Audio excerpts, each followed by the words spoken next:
आप सभी के लिए आज हम 2020 की मूवी द रिकनिंग को लेकर आए हैं, जो एक हॉरर और थ्रिलर मूवी है। ये स्टोरी एक रियल लाइफ पर निर्धारित फिल्म है। सबसे पहले फिल्म की शुरुआत 17th सेंचुरी से होती है, जहां इंग्लैंड का एक सीन दिखाया जाता है जिसमें लाखों लोग मर रहे होते हैं। लोगों को समझ नहीं आता कि ये हमला कौन कर रहा है। फिर उनको ऐसा लगता है कि ये काम किसी शैतान का है जो चुड़ैलों की मदद से बीमारी फैला रहा है। अब वहीं अगले सीन में दिखाया जाता है कि कुछ लोग इसका फ़ायदा उठाने लगते हैं और विचेस को लेकर भ्रम फैलाने लगते हैं। इसके साथ ही वो कई औरतों पर अत्याचार करते हैं। वो लोग इन बेकसूर लेडीज़ को जिंदा जला देते हैं या फिर कुछ को फांसी के हवाले कर देते हैं। अब एक सीन में दिखाया जाता है एक सुंदर लेडी को जिसका नाम ग्रेस होता है। वो अपने पति और बेटी के साथ रहती है। उसकी बेटी का नाम एबी होता है, जो छोटी सी होती है। ये लोग काफ़ी गरीब होते हैं। वो अपना पेट भरने के लिए फार्मिंग करते होते हैं। वो इसके ज़रिए अपना घर चलाते रहते हैं और इस बात से काफ़ी खुश रहते हैं कि यहाँ तीनों सुरक्षित और हेल्दी हैं। लेकिन उन्हें क्या पता होता है कि उनकी लाइफ में एक भूचाल आने वाला है। अगले सुबह जब ग्रेसी उठती है तो बाहर देखती है कि उसका पति पेड़ पर लटका हुआ है। वो अब मर चुका है। इसे देख उसकी पत्नी बेहद दुखी होती है। उसे समझ नहीं आता कि वो अब क्या करे। वो हेल्पलेस फील करने लगती है। फिर भी हिम्मत जुटा के वो अपने पति को दफनाने की तैयारी करती है। वहीं अब सीन फ्लैशबैक में शिफ्ट होता है। इसमें दिखाया जाता है कि 2 दिन पहले आखिर क्या हुआ था कि जोसेफ को फांसी पर लटकना पड़ा। अब दिखाया जाता है कि जोसेफ अपनी पत्नी ग्रेस से कहता है कि मैं शहर जाना चाहता हूँ और जल्द से जल्द जाऊँगा, लेकिन वो उसे मना करने लगती है। इस पर वो बताता है कि अगर मैंने शहर में डिलीवरी नहीं दी तो मुझे एक भी पैसा नहीं मिलेगा। ये कहकर वो टाउन में चला जाता है। जोसेफ जब अपना काम ख़त्म करने के बाद शराब पीने के लिए जाता है, उसी वक्त जब वो अपने लैंडलॉर्ड से बात करता होता है कि तभी उसके शराब की ग्लास किसी और के ग्लास से बदल जाती है, जो ग्लास उस आदमी का जूठा होता है।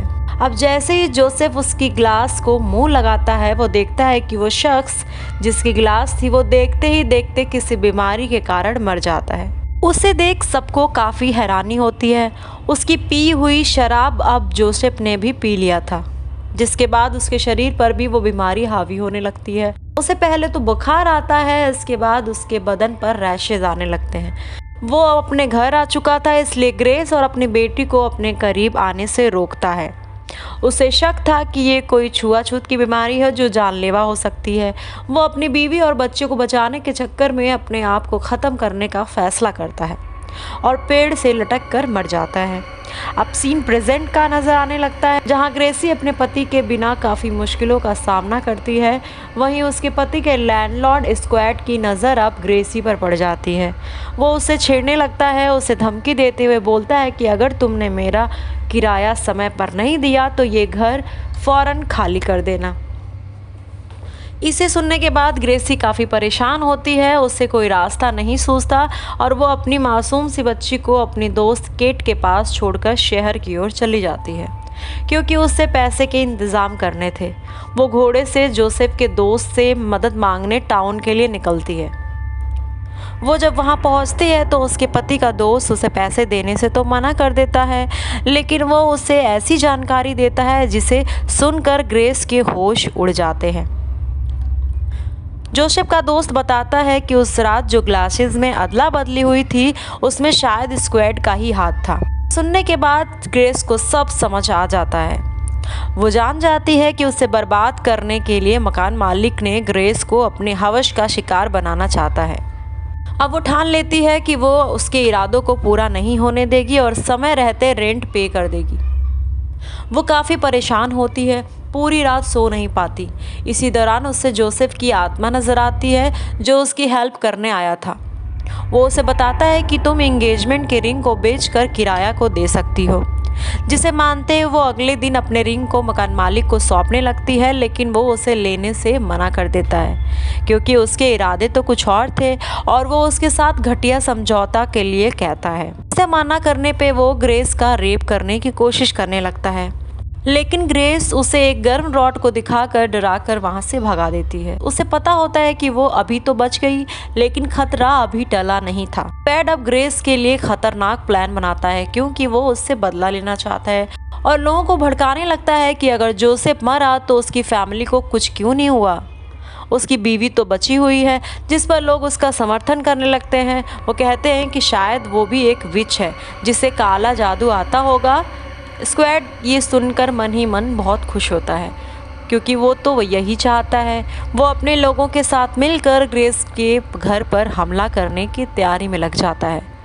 अब सभी उसके घर को आग के हवाले कर देते हैं। वो लोग उसके बच्चे को छीन लेते हैं और ग्रेस को कैद कर एक जगह ले जाते हैं और जेल में बंद कर देते हैं। अब यहाँ केट का पति भी स्क्वैड का साथ देता नजर आता है क्योंकि उसने उसे भी घर के लिए धमकाया होता है।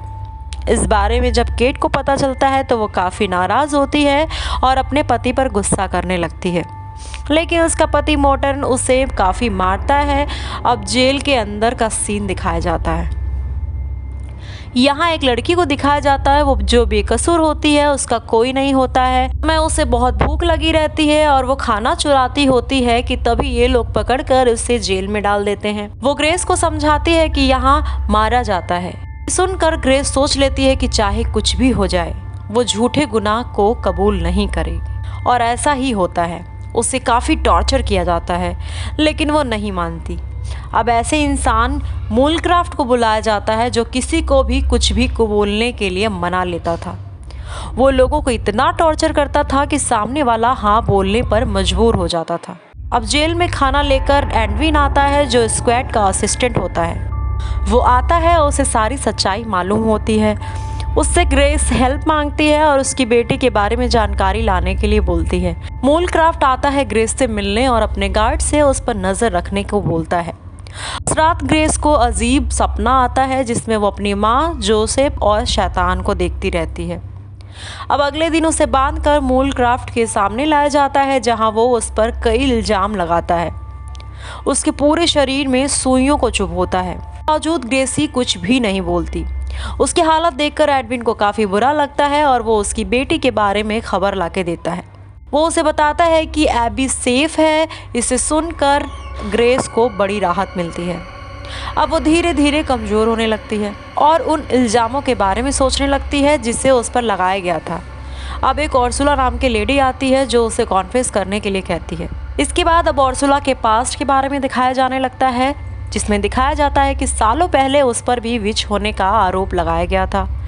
पहले उसे कॉन्फेस कराया गया था और इसके बाद उसे जिंदा जला दिया गया था। लेकिन इस दौरान बारिश हो गई और आग बुझने की वजह से वो बच गई। उसे इसके बाद जीवन दान मिल गया। वो काफ़ी हद तक जल भी गई थी। उसका फेस इसके बाद भयानक दिखने लगा था। वो ग्रेस को भी उसी रास्ते पर चलने के लिए कहती है और उसके बच्चे को लेकर वार्न करने लगती है, लेकिन ग्रेस ठान लेती है कि चाहे कुछ भी हो जाए वो नहीं बोलेगी। उसे अब और अधिक परेशान किया जाने लगा था। मूलक्राफ्ट एक ऐसे हथियार का इस्तेमाल करता है जिससे ग्रेस का प्राइवेट पार्ट जख्मी हो जाता है, काफ़ी खून बहने लगता है। इसे देख मूलक्राफ्ट भी डर जाता है।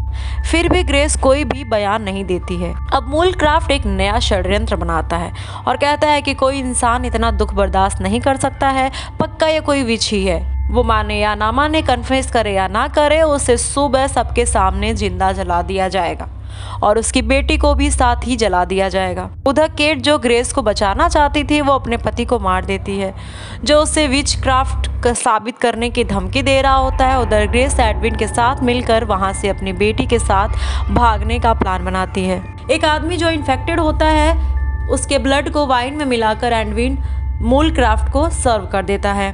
उधर ग्रेस अपनी बातों में मूलक्राफ्ट को फंसाने लगती है कि वो आसानी से वो वाइन पी ले, लेकिन वो ग्रेस को भी उसे पीने के लिए कहता है। अब ग्रेस के पास कोई और चारा नहीं होता है तो वो उसे पीने लगती है।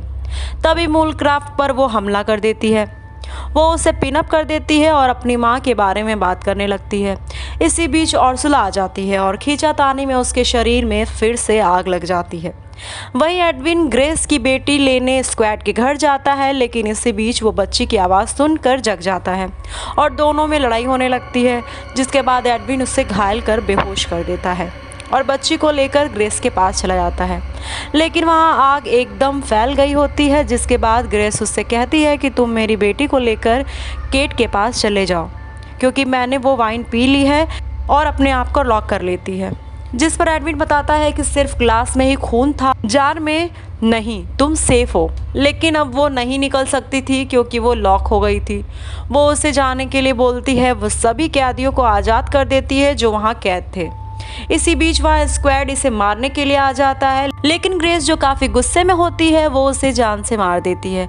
अब एडविन का सीन दिखाई देता है जो केट को ग्रेसी की बच्ची को सौंपता है और तीनों वहां से कहीं चले जाते हैं। इसके बाद मूलक्राफ्ट भी आग में जलकर मर जाता है। अब ग्रेस को जोसेफ दिखाई देता है जो उसे कुएं से निकलने का आइडिया देता है, और ग्रेसी कुएं से निकलती है और पानी के बाहर आ जाती है।